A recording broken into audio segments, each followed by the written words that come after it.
انسان میں وہ کون سی خوبی ہے؟ یہ سوال کیا ہے جی طارق سلیم نے لاہور سے. یہ کہتے ہیں کہ جی انسان میں وہ کون سی خوبی ہے کہ جس کی وجہ سے اسے اشرف المخلوقات بنا دیا گیا؟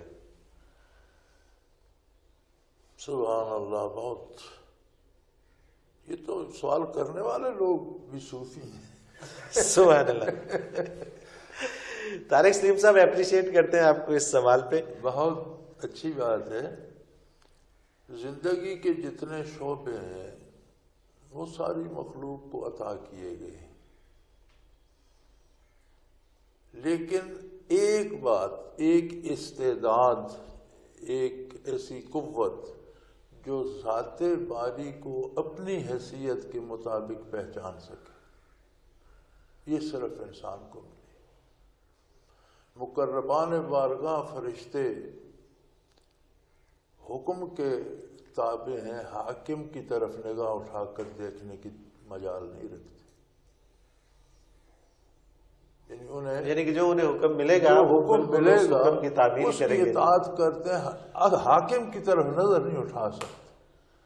دنیا کی ساری مخلوق، انسان کے علاوہ جتنی مخلوق ہے، سب اللہ کو یاد بھی کرتی ہے، اللہ کا ذکر بھی کرتی ہے، لیکن اللہ کی پہچان یا معرفت الہی کی استعداد، یہ صرف ایک انسان ہے جسے معرفت الہی کی استعداد ملی ہے، اور جو تجلیات ذاتی سے فیض یاب ہوتا ہے، اور ہر کوئی اپنی حیثیت کے مطابق اللہ کو پہچان سکتا ہے.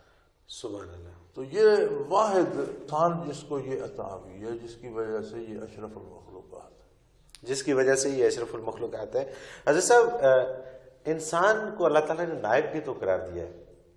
نائب کا جو عام فہم مطلب ہم لیتے ہیں وہ تو لیتے ہیں کہ جب صاحب سیٹ پر نہ ہو تو اس کے تمام کام جو ہے وہ اس کا نائب کر رہا ہوتا ہے. نہیں، یہ نائب نہیں ہے، یہ خلیفہ ہے. خلیفہ. نائب اور خلیفہ میں بڑا فرق ہے. نائب واقعی آپ کا جو مفہوم ہے وہ درست ہے. خلیفہ وہ ہوتا ہے جسے کسی کی طرف سے قائم مقام بنایا جائے، مامور کیا جائے کہ یہ کام اس طرح سے کروانا ہے اور یہ آپ کریں. یعنی یہ نہیں. اچھا پہلا تو یہ یہاں پر کہ نائب نہیں ہے، خلیفہ ہے. انسان خلیفہ ہے اللہ تعالیٰ کا. ٹھیک ہے. نائب کا جو تصور ہوتا ہے وہ یہ ہوتا ہے کہ جس کا نائب ہے اس کی عدم موجودگی میں اس کے سارے کام کرے. خلیفہ کے لیے عدم موجودگی ضروری نہیں ہے. ٹھیک ہے. خلیفہ کے لیے یہ ہے کہ کوئی ہستی جس کا وہ خلیفہ ہے وہ اسے نامزد کرتی ہے کہ فلاں جگہ بیٹھ کر فلاں جو کام ہے وہ اس طرح کرواؤ. وہ اپنی مرضی سے نہیں کرتا، جو حکم ملتا ہے اس کے مطابق کرتا ہے. تو انسان انی جائل فی الارض خلیفہ، میں زمین پر اپنا ایک خلیفہ بنانا چاہتا ہوں. اردو کا دامن چونکہ تنگ ہے اس لیے اس کا ترجمہ نائب لکھ دیا گیا اور وہ اس کے مفہوم پھر بدل گئے. مفہوم دوسرا چلا گیا.